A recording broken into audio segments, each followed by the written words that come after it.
Oh my goodness. Oh, hi. Good evening. I'm having a cigar, a cocktail, just one tonight. Counting my money, Fox bet as I bet Washington plus 8.5. You know, Pittsburgh Steelers fans have whined all year. You don't respect us.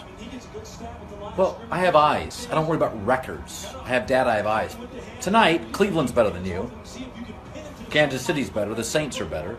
Green Bay's better. The Rams are better. New England's better.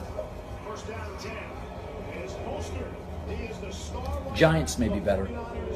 You know who's also better? Buffalo. I'd spend time with you, Steeler Nation, but I want to watch a better football team, Buffalo. Who's going to beat you next week? It's time you apologize to me. You hurt my feelings. I don't like my feelings hurt, Steeler Nation. We're getting to that point of the season when you've got to be sharp in all areas and your whole team and both sides of the ball and all that stuff. So there can be all kinds of distractions and changes of this, that, and the other. But at the end of the day, we've got to go play good football. Brooke Pryor. And this is the second week in a row that the offense has kind of struggled to move the ball consistently. What needs to change? Is there something in the last 2 weeks that you've noticed that's different from the rest of the season? I think, we just need to make plays. I need to be better. I need to deliver us into plays that are best suited for situations and things like that. And so, it starts with me. I need to be better. Jerry Dulac. Ben, is part of that, it just seems like there's a lack of a flow to it. I think your coach used the word fluidity. Is that, you kind of sense that with the offense? Sometimes. Right now we're not great on offense. We're not bad. I'd say we're a little above average, maybe a B minus right now. So there's plenty of room for improvement. Ray Fittipaldo.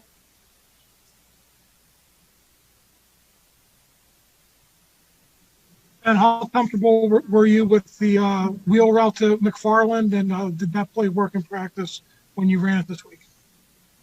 It's a good play. I think the thing that hurt us the most was they were running the guy out there late to cover him, and so sometimes you want that guy to be set to see what's going on, and I have to deliver a better throw. Ant ran a great route and gave us a chance, and it's on me to deliver the throw. Will Graves. Ben, being difficulty in short yard situations, it's become a trend lately. Sort of what needs to get better in those areas? Well, if I had those answers, we wouldn't have issues, I think. So, I don't know. It's frustrating. We need to be better. Jenna Harner.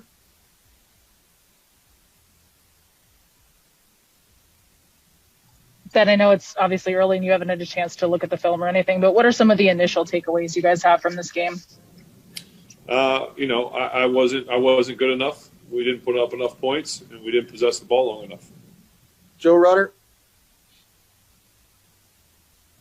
Yeah, Ben, you didn't practice on the 2 official days this week. Were you dealing with something, and did that affect your play? I didn't play good football. Regardless how much I practice or don't practice, I need to be better for this team. All right, last one, Mike Pizzuta. Ben, it didn't look like they blitzed very much, if at all. Was that the case? And because of their D-line, are they maybe uniquely suited to playing you guys that way? They didn't bring many blitzes. They brought a couple, but not a lot. And they've got a lot of pedigree in that front 4 or 5 that they rotate in. A lot of first rounders. They use those picks, and those guys are studs for a reason. So, they got after us today, and congratulations to them. Sorry, one more. Mark Caboli, go ahead.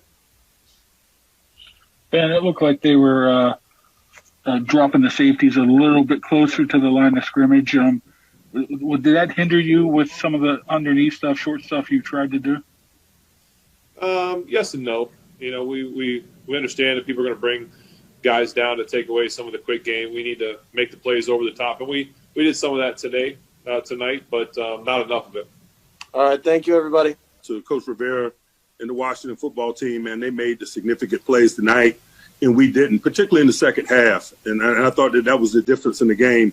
particularly the weighty downs. We didn't win enough possession down football tonight. It was just examples of it were littered throughout. I thought that touchdown drive to start the second half when we had them 3rd and 14 and they hit a perimeter screen for a significant gain and moved the chains, kind of started the ball rolling in the wrong way, if you will. We were down in the red area twice, and we went for it on 4th down and didn't convert either. So possession down ball was heavy in this football game, and we paid the consequences of it, a failure in it, such as life in our game. I'm excited about facing the adversity of losing with this group, man, and smiling in the face of it and preparing and getting ready for our next challenge. And so with that, I'll open it up for questions. All right, let's go to Dale Lally. Dale, go ahead. Mike, the 4th down pass to Anthony McFarland, was he the number one option on that play? Absolutely, he was. Jerry Dulac. Hey, Mike, can you put a finger on some of the inconsistencies of the offense? You had the points haven't been as much the last 2 games as they were earlier this year. We just got to make routine plays routinely. And I say that often, but there's a lot of truth to it. We got to make routine plays routinely, and we're not making them routinely enough right now. And so it's affecting our fluidity as a collective group. Dejan?